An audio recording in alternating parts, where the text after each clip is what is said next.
புதிய பூமி நண்பர்கள் அனைவருக்கும் வணக்கம். நான் ராஜ்பாபு. அதிமுக, அண்ணா திராவிட முன்னேற்ற கழகம், இதுதான் கட்சியோட பேரு. அதுல ஃபர்ஸ்ட் முதல் எழுத்து அண்ணாவை மறந்தாங்க. அந்த இடத்துல அண்ணாவிற்கு பதிலாக அமித்ஷா திராவிட முன்னேற்ற கழகம்னு மொத்தமா மாத்திட்டாங்க. ரெண்டாவதா இருக்கிற திராவிடம், அது குறித்து கேள்வி கேட்டா எனக்கு என்னப்பா தெரியும், அதெல்லாம் பெரிய பெரிய அறிஞர்கள் கிட்ட போய் கேளுங்க, புராணம் படிக்கணும். எப்படிங்க திராவிடத்தை குறித்து கேட்டா புராணம் படிக்கணும்னு சொல்லி திராவிடத்தையும் மறந்தாங்க. இப்ப பாருங்க, யாரை மறக்க கூடாதோ, எதையெல்லாம் மறக்க கூடாதோ அதையெல்லாம் சேர்த்து கூட பாருங்க ஒட்டுமொத்தமா மறந்துட்டாங்க. எதுங்க, அது குறித்து தான் பாருங்க இந்த காணொலிக்குள்ள ஒட்டுமொத்தமா பார்க்க போறோம். அதற்கு முன்பாக நண்பர்கள் யார் யார் சப்ஸ்கிரைப் பண்ணாம இருக்கீங்களோ சப்ஸ்கிரைப் செய்து புதிய பூமிக்கு ஆதரவு தருமாறு கேட்டுக்கொண்டு இந்த காணொலியை முழுமையாக பொறுமையாக பார்க்க வேண்டும் என்று அன்புடன் கேட்டுக்கொண்டு இந்த காணொலி கொண்டு போயிட்டு ரொம்ப நாளாச்சு இதை போன்ற ஒரு காணொலி பதிவு பண்ணி, ரொம்ப நாளாச்சு. ஏன் ரொம்ப நாளா கேப் விடுறீங்கப்பா, கொஞ்சமாவது அப்பப்போ இந்த மாதிரி ஒரு காணொலி பதிவு பண்ணுங்கன்ட்டு அவங்களே தான் பாருங்க வழி கொடுக்குறாங்க. ஸோ அவங்களே ஏற்படுத்தி அந்த வழியின் வழியாக உருவான காணொலி, நீண்ட இடைவெளிக்கு பிறகு இதை போன்ற ஒரு காணொலி. இந்த காணொலிக்குள்ள போவதற்கு முன்பாக நண்பர்கள் அனைவருக்கும் டிஸ்க்ளைமருக்காக சொல்லிடுறோங்க, இந்த காணொலிக்குள்ள வருகின்ற பேச்சுகள், சம்பவங்கள், சொன்னவைகள் அனைத்தும் ஊருக்குள்ள இருக்குது. அவர்கள் பேசிய விஷயத்தை அப்படியே நண்பர்கள் பார்வைக்கு எடுத்து போடணுன்றத டிஸ்க்ளைமருக்காக சொல்லிடுறோம். அப்புறம் ஐயோ என்னப்பா அவங்களுக்கு இழிவுபடுத்திட்டீங்க, இவங்களுக்கு இழிவுபடுத்திட்டீங்கன்னு யாரும் எங்ககிட்ட சண்டைக்கு வந்துடாதீங்கன்றதை சொல்லிட்டு இந்த காணொலிக்குள்ள போயிடும். தலைவன் எவ்வழியோ தொண்டர்கள் அவ்வழி. அந்த கட்சிக்குள்ள தலைவனுக்கு ஏதாவது தெரிஞ்சாதானே அந்த தலைவனை ஃபாலோ பண்ற அந்த கட்சிக்குள்ள இருக்கிற மற்றவர்களுக்கு தெரியும். என்னங்க ஆரியம் வர்சஸ் திராவிடம்னு சொல்றாங்களேங்க, என்னங்கன்னு கேட்டா எனக்கு என்னப்பா தெரியும். ஆளுநர் பேச்சு ஒரு சர்ச்சை ஏற்படுத்திருக்கு. அதாவது தமிழ்நாட்டில் ஆரியமும் இல்ல திராவிடமும் இல்ல, சுதந்திர போராட்ட வீரர்கள் எல்லாம் சார்ந்த தலைவர்கள் அடையாளப்படுறாங்க அப்படின்னு. அதாவது இதெல்லாம் புராணம் படிக்கணும், நான் அந்த அளவுக்கு படிச்சோம் இல்ல. ஏன்னா இந்த கதையெல்லாம் படிச்சு சொல்லணும்ல, இதெல்லாம் பெரிய ஒரு ஆய்வு பண்ணணும். இந்த ஆய்வுல பண்ணா தான் இது உண்மையா பொய்யான்னு தெரியும். ஏன்னா இது உண்மையா பொய்யா என்பதற்கு இது ஆய்வு செஞ்சா தான் தெரியும். அப்ப திராவிடத்தை குறித்து கேட்டாலே புராணம் படிக்கணும்னு சொன்னா, அம்பேத்கர் அவர்களை குறிப்பிட்டும் அம்பேத்கர் அவர்கள் சொன்னதை குறித்தும் கேட்டா அப்படியா அம்பேத்கர் அவர்கள் தெரியும் ஏதாவது சொல்லிக்காரன்னு அவரு அப்படிலாம் எதுவும் சொல்லலையா, நல்ல விஷயம் எதுவும் சொன்னதே கிடையாதுங்க. எப்ப பார்த்தாலும் பாருங்க பிராமணியத்துக்கு எதிராக பேசுறவர் அவரு. ஆமா, அவரு பார்ப்பனியம் அப்படின்னு சொல்றாரு. அப்படி என்று ஒன்று கிடையவே கிடையாது. யார் சொல்றதுங்க? அதிமுக கட்சி சொல்லுது. கோவை சத்தியன் சொல்றாரு பாருங்க, பார்ப்பனியம் என்று ஒன்று கிடையவே கிடையாது. அம்பேத்கர் அவர்கள் சொன்னதெல்லாம் ரொம்ப தீங்கானது. பிராமணியம் என்கின்ற சொல் வெறுப்பை பரப்புவதற்காகவும் தீய நோக்கத்துடன் உருவாக்கப்பட்டது. அப்படி என்று ஒன்று கிடையவே கிடையாதுன்னு சொல்லி அதிமுக கட்சியோட அதிகாரபூர்வமான செய்தி தொடர்பாளர் கோவை சத்தியன் சொல்றாருங்க, அம்பேத்கர் அவர்கள் சொன்ன அந்த பார்ப்பனியம் என்கின்ற ஒன்று கிடையவே கிடையாதுன்ட்டு. அப்படிங்களா? ரெவல்யூஷன் சம்பந்தப்பட்ட பாகம் 3ல இந்த பிராமணிசம், பார்ப்பனியத்தை குறித்து அம்பேத்கர் அவர்கள் என்ன சொல்றாரு? பிராமணியம் என்று நான் கூறுவது பார்ப்பனர்கள். டிஸ்க்ளைமருக்காக சொல்லிட்டாங்க, எந்த ஒரு குறிப்பிட்ட சமூகத்தின் பெயரை சொல்லி நம்ம பேசுவது பழக்கம் கிடையாது, எல்லாருக்குமே தெரியும். அதுல இருக்கிறத வரலாற்று ரீதியான ஆதாரங்களை அப்படியே எடுத்து போடுறோம். பிராமணியம் என்று நான் கூறுவது பார்ப்பனர்கள் வெறுப்பினால் அல்ல, அவர்கள் கொண்டு வந்த ஏற்றத்தாழ்வு, மனித உரிமை மீறல் போன்ற கயமைகளை கடைபிடிக்கும் எந்த சாதியை சேர்ந்தவராக இருந்தாலும் அது பொருந்தும். அம்பேத்கர் அவர்கள் சொல்லுவது, அவருடைய புத்தகத்தில் எழுதி வைத்திருப்பது இதை போல. ஆனா பாருங்க, பார்ப்பனியம் என்று ஒன்று கிடையவே கிடையாதுன்னு அதிமுக சொல்லுதுன்னு சொன்னா, அப்போ அம்பேத்கர் அவர்களுக்கும் எதிராக நிக்கிறாங்க. சரி, அப்படி என்று ஒன்று கிடையவே கிடையாதுன்ட்டு எதை ஆதாரமாக முன்னிறுத்தி அதிமுக சொல்றாங்க? ஆனா பாருங்க, அம்பேத்கர் அவர்கள் சொன்னதற்கு ஏகப்பட்ட ஆதாரங்கள். ஊழலை நறுக்கினதுனால பிராமணியம் போயிடுவேன், ஊழலை நறுக்கினதுனால பிராமணியம் போயிடுவேன். ஏகப்பட்ட ஆதாரங்கள், முன்னுதாரணம். எங்கெங்கயோ போக வேண்டாம், 100-150 ஆண்டுகளுக்கு முன்பாக போக வேண்டாம். இப்பவும் பாருங்க, வேமா சூசோ இல்லாம உருட்டுறாங்க பாத்தீங்களா, பெருமைகளை வைத்துக் கொண்டு. அதுவே போதுமே. உதாரணத்திற்கு அப்படி ஒன்று கிடையவே கிடையாது. எதுங்க, பார்ப்பனியம் என்று ஒன்று கிடையவே கிடையாதுன்னு சொல்றாங்க இல்லைங்களா? சூத்திர உபன்யாசி அப்படின்ற வார்த்தை எங்கிருந்து வருது, யார்கிட்ட இருந்து வருது, யார் சொல்றதுங்க? கெட்டிக்காரனா பேசுறோம், வடக்க இருக்கிற விஷ்ணு வேற, இங்க இருக்கிற விஷ்ணு வேற, இப்படிலாம் கிளப்பி விட்டுனுக்கான். ஒரு சூத்திர உபன்யாசங்க, ஒரு சூத்திர உபன்யாசங்க, ஒரு சூத்திர உபன்யாசங்க. ஆமா, தைரியமா தான் சொல்றேன். அதெல்லாம் ஒன்றும் விஷயத்துக்கு ஆகாது. ஒழுங்கா படிக்கலைன்னு துவேஷம்னு அர்த்தம். பாத்துக்கோங்க, சார்வாள்கள் அல்லாதவர்கள் வேற யாராவது உபன்யாசியாக இருக்கிற பட்சத்தில் அவங்க எல்லாம் சூத்திர உபன்யாசின்ற ஒரு பட்டியல வரோம்னு சொன்னா அந்த சூத்திரன்ற வார்த்தை எங்கிருந்து வந்தது, யார் மூலமாக வந்தது, யார் கொண்டு வந்தது? சார்பாள்கள் கூட்டத்தை சேராத உபன்யாசிகள் சூத்திர உபன்யாசின்னு சொன்னா அப்போ சார்பாள்கள் கூட்டத்தை சேர்ந்த உபன்யாசிகள்னா யாருங்க? கடவுளுக்கு சமம். மனிதர்களாக பிறந்தவர்கள் அவர்கள் செய்கின்ற நற்காரியங்கள் மூலமாக கடவுள் உன்னிலும் இருக்கிறார் என்னிலும் இருக்கிறார்னு பெரியவங்க சொல்லுவாங்க. ஆனா பாருங்க, அப்படிலாம் கிடையவே கிடையாது. கடவுள் அடுத்தவங்க கிட்டலாம் கிடையாது. ஒட்டுமொத்தமா ஹோல்சேல் குத்தகை எடுத்து நாங்க தான் வச்சுருக்கிறோம். எங்க கிட்ட மட்டும், எங்க கூட்டத்துக்கிட்ட மட்டும்தான் பாருங்க கடவுள் இருக்கு. எங்க கூட்டத்துக்கிட்ட மட்டுமே இருக்கிற அந்த கடவுள் அதிகாரபூர்வமான அதிகாரங்களை எங்க கூட்டத்துக்கு மட்டும்தான் கொடுத்துருக்காரு. உதாரணத்திற்கு நாடார், என்னப்பா இது நீங்க வம்பு சண்டை வலிக்கிறீங்களா? ஐயோ, நாங்க தான் சொல்றோம், எங்களுக்கு அந்த பழக்கம்லாம் கிடையாதுங்க. சமூகத்தின் பெயரை குறிப்பிட்டு சொல்வது நண்பர்களுக்கு தெரியாதா? அவங்க சொல்றத அப்படியே எடுத்து போடுறோம், மறுபடியும் சொல்றோம். டிஸ்கிளைமர் தான் சொல்லிட்டோமே. நாங்க சொல்லலங்க, கடவுளோட அதிகாரத்தை ஒட்டுமொத்தமா ஹோல்சேல் குத்தகைக்கு வைத்துக் கொண்டிருக்கும் அந்த கூட்டம் சொல்றாங்க. என்னன்னு சொல்றாங்க? அதோ சொல்றாங்களே. ஒரு தூத்துக்குடிக்கு உபன்யாசத்துக்கு பேருந்தேன், ஒரு நாடார் பையன் வந்தான். அடுத்த ஜென்மா நான் பிராமணனா பிறக்கணும்னா. வேண்டாம் நீ நாடாராவே பிறன்னு. ஏன் அப்படி? நான் பிராமணனா பிறந்தா கஷ்டம்டா. பாத்துக்கங்க, அந்த கூட்டம் மட்டும்தான் பாருங்க ரொம்ப ஆச்சாரமா இருக்கிறாங்களாம். பாக்கி எல்லாருமே இஷ்டத்துக்கு வாழ்ந்துருக்கிறாங்க. அந்த மாதிரி ஆச்சாரமா இருக்கிற குடும்பத்துல வந்து பிறக்கணும்னு நீ ஆசைப்படாத. நீ நாடாராவே இரு. ஆச்சாரத்தை கடைபிடிக்கணும், நிறைய பிரச்சனை. நீ நாடாராவே இரு. நீ இல்ல சாமி, நாங்க பாவம் பண்றோமே. நீ பாவம் பண்ணலாம், சீட்டாடலாம், ரேஸுக்கு போகலாம், இன்னும் என்னென்னமோ செய்யலாம்னு சொன்னாரே. இல்லை சாமி, நாங்கள் பாவம் பண்ணுறோமே. நீ பாவம் பண்ணலான்னு உனக்கு அருகதை இருக்கு. நீ குடிக்கலாம், கொள்ளையடிக்கலாம், கூத்தியாளோடு இருக்கலாம், சீட்டாடலாம். இப்போ இதெல்லாம் பாவம் இல்லையா? பாவம்தான். இல்ல சாமி, இதெல்லாம் பாவம் இல்லையா? பாவம்தான். நீ பண்றதெல்லாம் பூராவும் பாவம்தான். இந்த பாவத்தை போக்கத்துக்கு நாங்க என்ன சாமி பண்ணணும்? ஒன்றும் பண்ண வேண்டாம், எதுவும் பண்ண வேண்டாம். நேரா வந்து எங்களை சரணடைங்க. பின்ன இந்த பாவத்தை எப்படி போக்குறது? மாதம் அமாவாசை வருது பற்றியா? 100 ரூபா வச்சுக்கோ, ஒரு 9 வேஷ்டி வச்சுக்கோ. என்ன மாதிரி பிராமணன் யாராவது இருப்பான், அவன்கிட்ட கொடுத்து நமஸ்காரம் பண்ணு, சகல பாவமும் அவனுக்கு போயிடும்னு. சரிங்க சாமி, நீங்க சொல்ற மாதிரி எல்லாத்தையும் நாங்க பண்ணிடுறோம். ஆனா ஊர்ல இருக்கிறவங்க எல்லார் பாவமும் உங்களை வந்து சேராதான்னு கேட்டா சேரும். அதை பத்தி நீ கவலைப்படாத. நாங்க ஒரு யாகத்தை வளர்த்து எங்க கிட்ட வந்து கொட்டின அந்த பாவத்தை ஒட்டமா போட்டு நாங்க பொசுக்கிடுவோம். உடனே அவன் கேட்டான், சாமி அப்புறம் அந்த பாவத்தை நீ எப்படி போக்கிப்பேன்னா? அதை பற்றி நீ கவலைப்படாத. இல்லை சாமி, நான் தெரிஞ்சுக்கிறேன்னா. இல்லை, நாங்கள் பிரம்ம யஜ்யம்னு ஒன்று பண்ணுறோம், அது பண்ணியாச்சுன்னா எங்களுக்கு சகல பாவமும் போயிடும்னு. இந்த மாதிரி அவர் சொன்னதை கேட்டு விட்டு அவர் கேட்டாராம். யாருங்க? அந்த நாடார்னு சொல்றாரு இல்லைங்களா, அவர் கேட்டாராம், ஏன் சாமி நீங்க வளர்க்குற அந்த யாகத்தை நாங்க வளர்த்து ஸ்ட்ரெயிட்டா நாங்களே அந்த பாவத்தை போட்டு பொசிக்கிட்டா என்ன? முடியாது. நீ எல்லாம் அந்த யாகத்தை வளர்க்க முடியாது, அதுக்கு உனக்கு அதிகாரமும் கிடையாது. நீ பாவம் தான் பண்ணணும், யாகத்தை நாங்க தான் வளர்க்கணும். உடனே அவன் சொன்னா, அந்த பிரம்ம யஜ்யத்தை நாங்க பண்ணலாமான்னா, நீ பண்ணப்படாது, நீ பாவம் தான் பண்ணணும். அவன் தமிழ்நாட்டில் விவரம் தெரியாம பாவத்தை ஒழிங்கிறதுக்கு போல பாப்பான ஒழின்னுட்டான். பாவத்தை ஒழிக்கணும். அப்ப சாரு இதன் மூலமாக உலகத்துக்கும் உலக மக்களுக்கு என்ன சொல்ல வராரு? நாங்க எல்லாரை விட மனிதர்களாக பிறந்தவர்கள் அனைவரும் எல்லாரும் ஒண்ணுதான். ஆனா பாருங்க, அந்த ஒண்ணுன்னு சொல்றோம், அந்த ஒண்ணுக்குள்ள நாங்க அடங்க மாட்டோம்.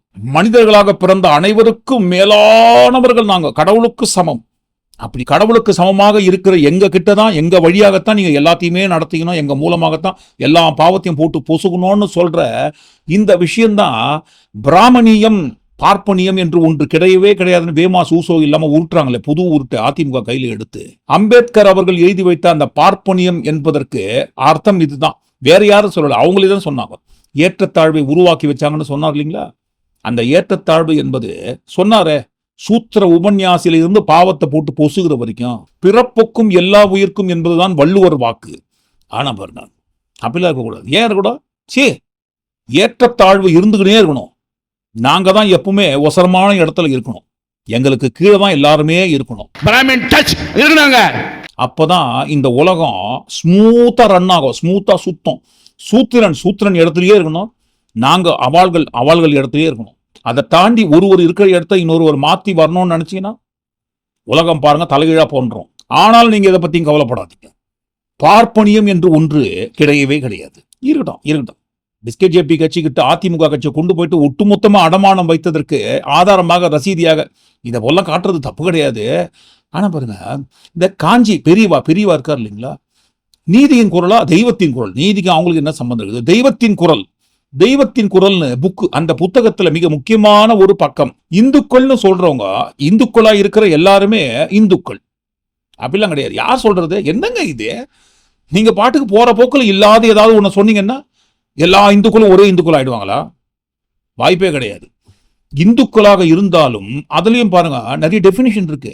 இந்துக்கள்னு சொல்ற அந்த இந்துக்கள் எப்பேற்பட்ட இந்துக்கள்னு ஃபர்ஸ்ட் சொல்லணும். அவங்க வெஜிடேரியன் சாப்பிட்றவங்களா நான் வெஜிடேரியன் சாப்பிட்ற இந்துக்களான்னு சொல்லணும். சரிங்க, வெஜிடேரியன் சாப்பிட்ற இந்துக்கள் அவங்க எல்லாம் ஒரு ஓரமா வந்துட்டு போட்டோம். நான் வெஜிடேரியன் சாப்பிட்ற இந்துக்கள் விஷயத்துக்கு வாங்க. நான் வெஜிடேரியன் சாப்பிட்றீங்களா? சீ,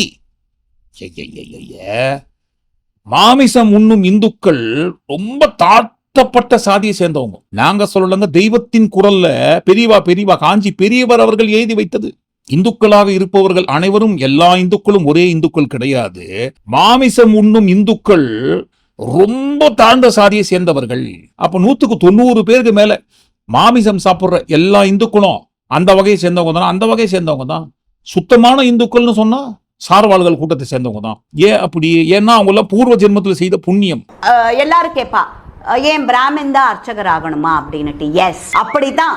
ஏன்னா சாமியை தொட்டு பூஜை பண்ற அவர் தான் ஹையஸ்ட் இன் சொசைட்டி. போன ஜென்மத்துல பண்ண புண்ணியம் அந்த. ஏன்னா we believe in rebirth, we believe in karma.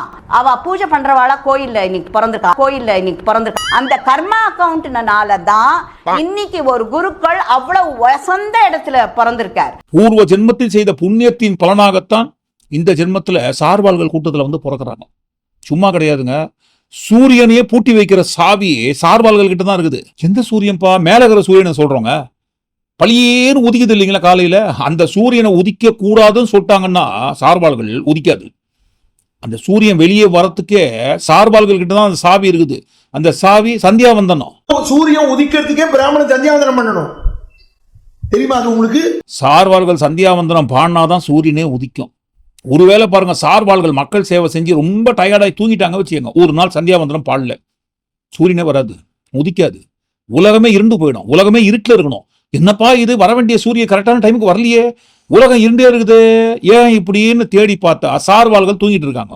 சூரியன் உதிக்கிறதுக்கே பிராமணன் சந்தியாவந்தனம் பண்ணணும். அவங்களை எழுப்பி சந்தியாவந்தனம் பாட வச்சாதான் சூரியனே உதிக்கும். சோ உலகத்துக்கே வெளிச்சம் தரக்கூடிய சூரியனையே உதிக்க வைக்கிற சாவி மொத்தமா இவங்க கையில தான் இருக்குன்னு சொல்லும் போது, அப்ப இதை விட பூர்வ ஜென்மத்துல அவங்க புண்ணியம் செய்யறதுக்கு ஏதாவது ஆதாரம் வேணுமாங்க? பிராமின் டச் இருக்குனாங்க. நேரா இந்த கூட்டம் எல்லாம் பிளைட் ஏறி இந்த வார்லாம் நந்துனுக்குது இல்லைங்களா? இப்ப கூட பாருங்க, சிலிண்டர் தட்டுப்பாடுலாம் எக்கச்சக்கமா போய் நிக்குது. ஓட்டெல்லாம் இழுத்து மூட போறாங்க. காஃபி டீ போறது கூட, பால் பண்றது கூட இப்ப சுத்தமா இல்லாம இருக்குது. இனிமேல் எப்போ வரும்னு தெரியல. போன் பண்ணா எடுக்க மாட்டாங்க. நாங்கள் காலையிலேருந்து எங்கெங்கோ அலைஞ்சு பார்த்து எங்கே கிடைக்கல. எங்களுக்கு வர வேண்டிய சப்ளை ரெகுலர் சப்ளைன்னு பண்ணிட்டாங்க. கேஸ் இல்லாமல் சரி குக்கே பண்ண முடியல. இதனால எங்களுக்கு சப்ளை இல்லை. இது சேர்த்து வைக்க முடியாது. ஏற்கனவே அவங்க இருந்த கேஸ் எல்லாம் வந்து செலவாகி நிறைய ஹோட்டல்கள் மூடிட்டாங்க. சைனீஸ் ஐட்டம் தயார் பண்ணுறதில்ல. டீ எல்லாம் வந்து 11 3 மணி மட்டும் நிறுத்திடுவோம். சுமார் ஈரோடு டவுனில் மட்டும் ஒரு 4000 லேபருக்கு வந்து வேலை இருக்காது. இங்கே வந்து கேஸ் நம்பி தானே ஹோட்டலே வச்சிருக்காங்க. ஹோட்டலுக்கு வந்து கேஸ் இல்லைன்னா எப்படி பண்ணணும்? நம்ம சிலிண்டர்லாம் ஒன்றும் பண்ண முடியாது. எங்கள் ஒர்க்கே ஸ்டாப் ஆகிடும், அப்படியே ஃபுல்லாக ஆகிடும். கடை இனிமே வைக்கிறது இல்லை. சிலிண்டர் இல்லாமல் என்ன பண்ண முடியும்? வேற ஒரு ஆக்க முடியும்? ஒன்றும் பண்ண முடியாது. எல்லாத்தோட பொழப்பு வாழ்வாதாரம் எல்லாமே கெடுது. சிலிண்டர் டிமாண்ட்னால நாங்கள் இப்போ 5 கிலோ போடுறோம் பரோட்டா, 10 கிலோ போடுறதுக்கு 5 கிலோ போடுறோம். நாளைக்கு இது கூட இருக்காது. ரொம்ப கிரிட்டிக்கலான ஸ்டேஜ்லாம் இருக்குது. ஆனால் சிலிண்டர் இல்லாமல் எதுவுமே பண்ண முடியாது. மாற்று ஏற்பாடு பண்ணிக்கோங்கன்னு அவங்க சொன்னாலும் கூட இன்னைக்கு விறகுலாம் உங்களுக்கு தெரியும். இப்போ இதை கணக்கு பண்ணி விலையை ஏற்றிட்டாங்க. பொருட்களுடைய விலைகள் அத்தனையும் உயர்வதற்கு வாய்ப்புகள் அதிகம். அத்தனை விவசாயிகளும் பாதிக்கப்படுவார்கள். வேறு சப்ளைஸ், நமக்கு ஃபுட் கிரைன்ஸ், ஆயில் சப்ளை பண்றவங்க அத்தனை பேரும் பாதிக்கப்படுவாங்க. காலையில் டிஃபன் போடல, மதியம் சாப்பாடும் போடல. நாளைக்கு என்ன பண்ண போறோம்னு தெரியல. கொடுத்தாங்கன்னா ரன் பண்றதுக்கான வாய்ப்பு இருக்கு, இல்லைன்னா வாய்ப்பு இல்லைங்க சார் யாருக்குமே. 2 நாள் 3 நாள் எடுத்து க்ளோஸ் ஆகிற ஸ்டேஜில் இருக்கு. 22 பேர் 30 பேர் வேலை பார்க்குறாங்க. அவங்களோட வாழ்வாதாரம் கேள்வி கூட. இன்னைக்கு பாதி பேர் லேபர் நிறுத்திட்டாங்க, ஸ்டாஃப் நிறுத்திட்டோம். எனக்கு காலையில் டிஃபன் கிடையாது. நான் ஈவினிங் டிஃபன் இப்போ சிலிண்டர் வந்தால் தான் நாங்கள் ரன் பண்ண முடியும். நான் கூட முடியும். இப்போ விறகு அடுப்பு மாற்றி சமையல் பண்ணிட்டு இருக்கோம். ஆனால் எங்கள் தொழிலுக்கு முக்கியமான ஒரு மூலப்பொருள் இருந்ததுன்னா கேஸ் தான். அது இல்லைன்னா தொழிலை மூடணும். அதை தவிர வேற வழி இல்லை. இதுக்கு மத்திய அரசு உரிய நடவடிக்கை எடுத்து கேஸ் நிறுவனங்களுக்கு டீ கடைக்கு கேஸ் கிடைக்கிறதுக்கு ஆன நடவடிக்கை உடனடியாக எடுக்கணுங்கிறத வர்த்தகர்கள் சார்பாக கேட்கிறேன். ஐயா மோடி ஐயா, உங்க டெல்லி மட்டும் கொஞ்சம் பாருங்க, தமிழ்நாட்டு மக்களை கொஞ்சம் தயவு செய்து பாருங்க ஐயா. நாங்களே பிச்சை நல்லா சுத்தி நிக்கிறோம். வீடு எங்க தெரியல, எல்லாம் வீடு வந்து உட்காந்துலாம். அசப்ல இருந்து கேஸ் போட வந்திருக்காங்க. எல்லா கேஸ் பங்களையும் கேஸ் கிடைக்கல, ரொம்ப தட்டுப்பாடா இருக்கு. இங்க வந்தா இங்கேயும் சரியான கூட்டமா இருக்கு. இங்க 3000 ஆட்டோக்கு பின்னால 3000 டீலர் பஸ் ஸ்டாண்ட்ல கியூல நிக்கிறோம். எரிபொருள் கிடைச்சா தானே நாட்டு மக்களுக்கு மெயினான ஒரு சமையல் பண்ணணும். இப்போ இன்னும் 4 நாள் எங்கள் வீட்டில் கேஸ் காலி ஆச்சுன்னா என்ன பண்ண முடியும்? இப்போ சாப்பிட்ற விஷயத்துக்கு எவ்வளோ தட்டுப்பாடாக இருக்குதுல்ல. இப்போ எங்களுக்கு வாழ்வாதாரம் இது. இந்த வாழ்வாதாரத்திலே நாங்கள் நாளைக்கு இன்னைக்கு ஃபில் பண்ணாமல் தான் 4 நாள் வண்டி ஓட்ட முடியும், 4 நாள் கழிச்சு கேஸ் இல்லைன்னா என்ன பண்ண முடியும்? அதாவது இப்ப கட்டுப்பாடு இருக்கு, உடனே கிடைக்கல, கொஞ்சம் லேட்டா தர்றாங்க. இது வரைக்கும் இல்லைன்னு சொல்லாத அளவுக்கு பொருள் கொடுத்துட்டு இருக்கோம். இன்னொரு 2 தினங்களுக்கு அப்புறம் இன்னும் ஷார்டேஜ் ஆகுன்னு சொல்றாங்க. அந்த ஷார்டேஜ் ஆச்சுன்னா தான் நம்ம கஷ்டப்படக்கூடிய நிலை ஏற்படும். இல்ல மத்திய அரசு தானே இதை வாங்கி நமக்கு தந்துட்டு இருக்காங்க. கச்சா எண்ணெய் வாங்குவது கொள்முதல் செய்து அவங்க தான் பண்றாங்க. அதை எப்படி வாங்க வேண்டும்? இப்ப ரஷ்யாவில் நிறைய வாங்குறோம், நம்ம ஏற்கனவே குறைச்சிட்டாங்க, இப்ப அதிகப்படியாக வாங்கப்பட வேண்டும். அவர்கள் வாங்கி நாட்டுக்கு நம்ம தட்டுப்பாடான நிலை உருவாக்குவதற்கு மத்திய அரசு தான் கட்டாயம் முடிவெடுக்கப்பட வேண்டும் என்று அர்த்தம் கொடுத்தாங்க. வீட்டு சிலிண்டர் வருமா இல்லையான்னு தெரியாது, 60 ரூபா வரை ஏத்திட்டு இருக்காங்க. யாருக்கும் தெரியாம சைலண்டா பாருங்க 60 ரூபாய் ஏத்திட்டு இருக்காங்க வீட்டு சிலிண்டருக்கு. முன்னாடி புக் பண்ணும்போது 868, இன்னைக்கு பாருங்க 928. நாங்க சிலிண்டர் விலையை ஏத்திட்டோன்ட்டு நாங்க சொன்னாதான் நியூஸ் சேனல்ல போடுவீங்க. சொல்லாத பட்சத்துல சைலண்டா யாருக்கும் தெரியாம ஏத்திட்டாங்க. 60 ரூபாய் யாருக்கும் தெரியாம சொல்லாம ஏத்திருக்காங்க. இதுக்கெல்லாம் காரணம் என்னங்க? போர் வார் நடந்துட்டு இருக்கு. ஹர்மூஸ் பகுதியை பாருங்க, ஈரான் மூடிட்டாங்க. என்ன நாங்க யார் தெரியுமா? பாக்குறீங்களா? உலகத்துக்கு ஒட்டுமொத்தமா சிலிண்டர் தட்டுப்பாட்டை உருவாக்கி காட்டுறோம். ஹர்மூஸ் வழியா தானே எல்லாம் போய் நிக்குது.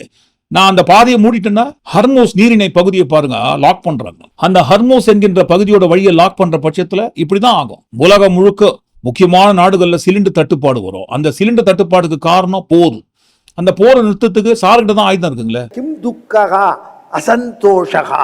சூரியனை உதிக்க வைக்கக்கூடிய சந்தியாவந்தனத்தை குறிப்பிட்டு மட்டும் சொல்லுங்க. ஆயுதம் மற்றவங்க கையில முக்கியமா பாருங்க, சத்திரியன் கையில துப்பாக்கி தான் இருக்கும், துப்பாக்கி தான் சுடணும். சார்பால்கள் அப்படி கிடையாது. என்ன ஆயுதம்? கையில ஆயுதம். பிராமணன் கையில புல்லும் தர்பையும், சத்திரியன் கையில இருக்கிற துப்பாக்கியும் ஒன்னும் தெரியுமா? அவன் 50 பேரை சுடுறதுக்குள்ள இவன் மந்திரம் சொல்லி சுட்டுப்பிடுவான். அடடா இன்னொரு முறை சொல்லுங்க. அவன் 50 பேரை சுடுறதுக்குள்ள இவன் மந்திரம் சொல்லி சுட்டுப்பிடுவான். பாருங்க, இவ்வளவு பெரிய ஆயுதத்தை, தர்பையும் புல்லும் இருந்தா போதும் ஒருத்தனை போர்த்தளத்துக்கு. அவ்வளவு பெரிய ஆயுதத்தை உலகம் முழுக்க கொட்டி இருக்குமே இந்த தர்பையும் புல்லும். எங்க பார்த்தாலும் ஆயுதமா கொட்டி இருக்குது. சார்பால்கள் போர் நடக்கிற இடத்துக்கெல்லாம் கூட்டமா போயிட்டு அந்த தர்பையும் ஆயுதத்தையும் பயன்படுத்தி யார் யாரை காலி பண்ணணுமோ, உலகத்துக்கு தொல்லை கொடுக்குறவங்க யார் யாரை போர்த்தள்ளணுமோ காலி பண்ணணுமோ பண்ணிடுங்க. இந்த தர்ப புல்லு எல்லாத்தையும் ஆயுதமா பயன்படுத்தி. ஏன்னா உலக மக்கள் நிம்மதியா இருப்பாங்க இல்லைங்களா? வார் பாருங்க, அரசியல் காழ்ப்புணர்ச்சியின் காரணமாக நீ பெரியவனா நான் பெரியவனான்ட்டு 2 நாடுகளுக்கு இடையில் அச்சுகிற அந்த போருக்கு நடுவில் சிக்கி தவிப்பது அப்பாவி பொதுமக்கள். அந்த அப்பாவி பொதுமக்களை போரில் இருந்து மீட்க வேண்டும் என்று சொன்னால் அவங்களுக்கு தொல்லை கொடுக்குற எல்லாரையும் பாருங்க காலி பண்ணணும். எங்கெங்கயோ இருக்கிறாங்க, நெருங்க முடியாத இடத்துல ஏவுகணையை அமிச்சா நடுவழியிலே பாருங்க, பாதி வழியிலேயே அவங்க கிட்ட ஏவுகணையை வச்சு அவங்க நாட்டுக்குள்ள வந்து விழாதபடி தடுக்கிறாங்க. இப்படி அதிநவீன ஆயுதங்களை கொண்டு உலக மக்களை அச்சுறுத்தி கொண்டிருக்கும் யாரோ அவங்களெல்லாம் கண்டுபிடிச்சு இந்த புல்லையும் தர்பையும் வச்சு, தர்பையும் சத்திரியன் கையில இருக்கிற துப்பாக்கியும் ஒன்னும் தெரியுமா? அவன் 50 பேரை சுடுறதுக்குள்ள இவன் மந்திரம் சொல்லி சுட்டுப்பிடுவான். நாங்க சொல்லுங்க, சார்பால்கள் தான் சொன்னாங்க. ஒருத்தரை போட்டல்னு சொன்னா சத்திரியன் கிட்ட துப்பாக்கி தான் இருக்கணும், எங்களுக்கு தேவையே இல்லை, சும்மா ஜூஜிபி ஜஸ்ட் தர்பையும் புல்லு இருந்தா போதும்னு சொல்லி அந்த தர்பையும் புல்லையும் வச்சு எத்தனை பேர் காலி பண்ணாங்கன்னு தெரியாது. ஏன்னா காலி பண்ண பட்டியல் உங்ககிட்ட இருக்கிற தைரியத்தில் தானே ஓப்பனா சொல்றாங்க எங்களுக்கு இந்த தர்பையும் புல்லும் போதும்னு சொல்லி. அப்ப அந்த தர்பையும் புல்லையும் வச்சு என்ன பண்றீங்க சார்?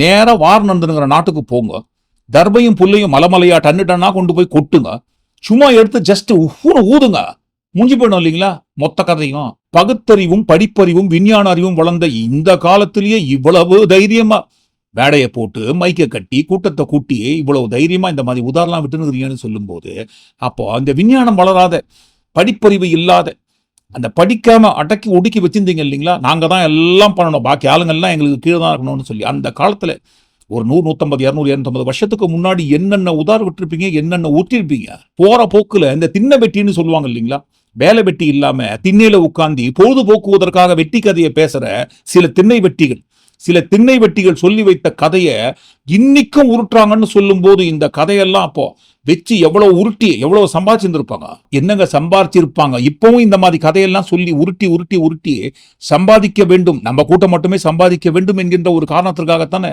பூர்வ ஜென்மம் புண்ணியம் எங்களை தாண்டி போயிட்டு நீங்க பூஜை பண்ணி பாருங்கன்னு உருட்டுறாங்க. இப்படி கணக்கு வழக்கு இல்லாம உட்டோன்னு உட்டி இவர்களது வாழ்க்கையை நலமாக்கி கொள்வதற்காக இல்லாத ஒரு விஷயத்தெல்லாம் சொல்லி ஏமாத்தினுக்காங்க இல்லைங்களா. இதை குறிப்பிட்டு தான் அம்பேத்கர் அவர்கள் எழுதி வச்சார். அடுத்து அதே தர்பை புல்லு வரிசையில எங்களுக்கு துப்பாக்கிலாம் தேவையில்லைப்பா, யாரையாவது ஒருத்தர் காலி பண்ணோம்னு சொன்னா தர்பையும் புல்லும் போதும்னு சொல்றாங்க இல்லைங்களா. காந்தி அவர்களை கொன்ற நாத்தூராம் கோட்ஸே யாருங்க? சார்பால்கள் கூட்டத்தை சேர்ந்தவன் தானே. அந்த ஆள் எதுக்காக துப்பாக்கி எடுத்துன்னு போனாரு? ஒரு தர்பையும் புல்லும் போதாதா? அப்படிலாம் கிடையாதுங்க. இந்த தர்பையும் புல்லும் ஒர்க் பண்ணணும்னு சொன்னா, ஆயுதமா மாறி ஒருத்தரை கொல்லணும்னு சொன்னா, அதுக்கு சில பல மந்திர வித்தைகள் தெரிஞ்சிருக்கணும். அது எங்களுக்கு தான் தெரியும். நாங்க தான் பாருங்க அந்த சும்மா இருக்க தர்பைக்கும் புல்லுக்கும் மந்திரத்தை பிரயோகப்படுத்தி ஆயுதமா உருவாக்கணும். இருக்கட்டும், அப்படியே இருக்கட்டுங்க.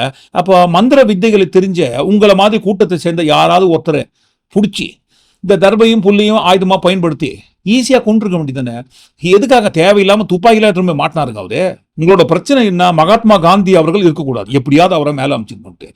நல்ல மந்திர வித்தைகளை தெரிந்த சார்வாள்கள் யாரையாவது ஒருத்தரை பிடிச்சி தர்பையும் புல்லையும் கட்டுக்கட்டா வாங்கி கொடுத்து உட்கார்ந்த இடத்துலேருந்தே மந்திரத்தை சொல்லி முடிச்சிட்டு இருக்க வேண்டியதுன்னு.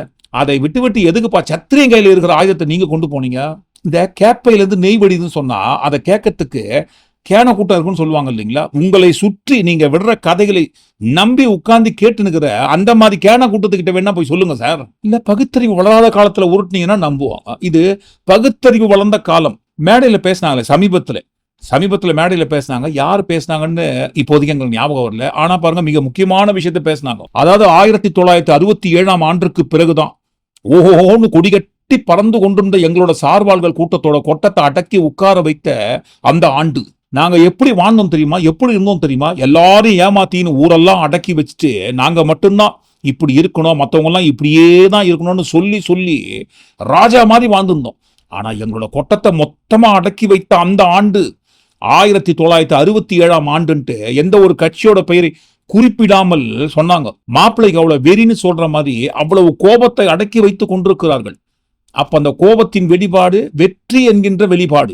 என்ன காரணத்திற்காக 1967 ஆண்டில் ஒரு புரட்சி நடந்ததோ, புரட்சி அரங்கேறியதோ, அனைவரும் சமம், அனைவருக்கும் சமமாக எல்லாம் எல்லாருக்கும் போய் சேரணுன்ற ஒரு லட்சியத்தோடு 1967 ஆண்டில் என்ன புரட்சி உருவானதோ, அந்த புரட்சி உருவானதன் வெற்றி வேற யாரும் சொல்லலைங்க, அந்த கூட்டமே தான் காட்டி கொடுத்தாங்க அந்த மேடையில. சரி, 1967 அவங்க சொல்லலைங்க. என்ன நடந்ததுங்க 1967? 1967 ஆண்டில் தான் முதலாக திமுக கட்சி தமிழ்நாட்டில் ஆட்சி பொறுப்பேற்கிறது. சோ திமுக கட்சி ஆட்சி அமைந்த பிறகுதான் எங்களோட கொட்டம், சார்வாள்களின் கொட்டம் ஒட்டுமொத்தமாக அடக்கி உட்கார வைக்கப்பட்டது என்கின்ற உண்மையை அவங்களே மேடையில போட்டு உடைச்சாங்க. என்ன காரணத்திற்காக திமுக கட்சி உருவாகி திமுக கட்சி ஆட்சி அமைந்ததோ அதற்குண்டான வெற்றியை அந்த கட்சியை சேர்ந்தவங்களே சொல்லியிருந்தா கூட பாருங்க ஏத்துக்க மாட்டாங்க. ஆனா பாருங்க, ஒரு குறிப்பிட்ட கூட்டமே ஒட்டுமொத்தமா எங்களை முடக்கி உட்கார வச்சுட்டாங்களேப்பா, இதுக்கெல்லாம் காரணம் 1967 ஆண்டுன்ட்டு அவங்களே உண்மையை சொன்னாங்க. பாத்தீங்களா? இதுதான் உண்மையில் அந்த கட்சியோட வெற்றி.